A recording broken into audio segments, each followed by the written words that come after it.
Let me ask you, sir, what was your impression of President Biden's performance yesterday during the press conference? I thanks for having me on.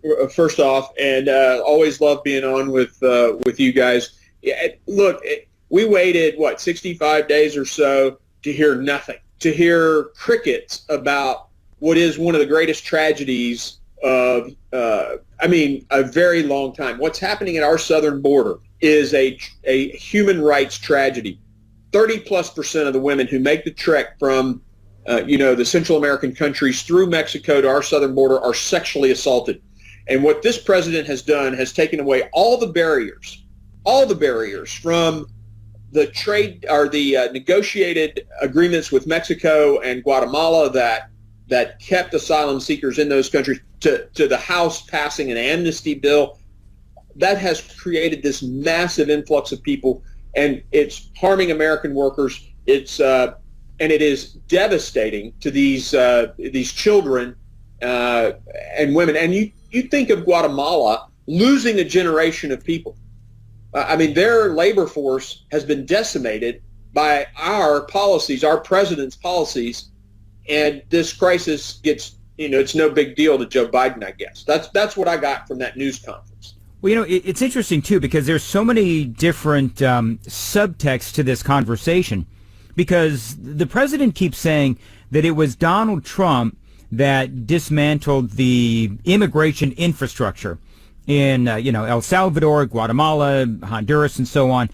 And really, if you think about it, it's actually Joe Biden that dismantled what Donald Trump put in place, and that is what's causing this huge influx of illegal immigration. And so I guess my question to you is, from your vantage point, do you think people who are not as politically inclined as you and I are, whose message is really being accepted by the American people? Is it Joe Biden's, or is it, the conservatives who are saying, we had this under control? And then Biden came in and he said, 100-day moratorium on deportations, amnesty for everyone, path to legalization for everyone. All of these things that Biden did encouraged the illegal immigration. So I guess my question to you is, whose message do you think is being accepted by the American people? Is there a way to tell right now? There's always this group of people who you can present them with the facts and they won't care. Anyone who's willing to say this is Trump's fault is either A, too stupid to see reality, or B, so indoctrinated that they can't accept the truth. But I think the vast majority of Americans are much smarter than that.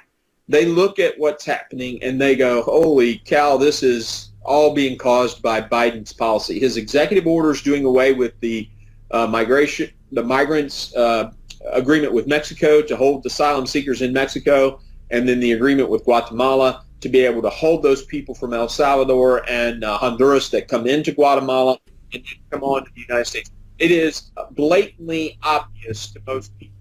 But then you do have those folks out there that are, regardless of truth, Nancy Pelosi is going to blame it on Trump. And we'll never get rid of that. I'm in a committee hearing yesterday on something totally unrelated, and it's still Trump's fault. These guys will perseverate hatred toward Donald Trump for the rest of their lives. What we have to do is talk to those individuals who will actually look at the facts and say, look, here's what happened, and here's the net effect. And it is clearly Biden and the radical leftists in the legislature that are causing this problem. So you've got Kamala Harris now, Vice President Kamala Harris, or as I like to say, future President Kamala Harris. We all know what's going on there. So Kamala Harris is taking over and tackling this problem. If you could give her a couple of pieces of advice, what would it be? Well, first off, don't tear down any of the wall that's been built. Second, renegotiate these deals with Mexico. Even the Mexican president said, your policies are causing people to flood into my country. The president of Mexico observed that. So let's reconnect the Mexican government and fix that, get that back on. Those are probably the two biggies. And then, what we do with people in our country we can't be. We have to be a nation of laws. You can't just let law breaking go unpunished. I mean, this notion of amnesty is it is a violation of the fundamental principles of government, rule of law, and they're never going to get there. But wouldn't it be great if they would? And we have to find some mechanism so that people who've broken the law are held accountable.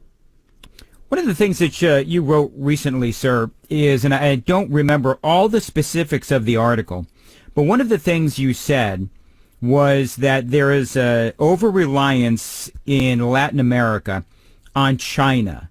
And part of what we need to do is lessen their reliance on China. And I'm assuming, and I don't remember all of the details, it's just coming back to me now based on your last comment, but what you want to do is get these countries less reliant on China and more able to boost their own economies independent of China. Talk a little bit about that. Yeah, so here's kind of what happened. As China's economy rapidly expanded, they needed commodities, raw materials, copper, zinc, oil, petroleum products. And so they went to Latin America as a source for those. And when they had a demand for those commodities to purchase them from the Latin American countries, it meant there was an increased demand in their currency. So their real currencies, value increased relative to the Chinese currency, which meant that it became much cheaper for Latin American countries to purchase their manufactured goods from China. So instead of over 10, 15 years developing their own manufacturing base, they just bought from the Chinese. So now you have this entire segment of their country.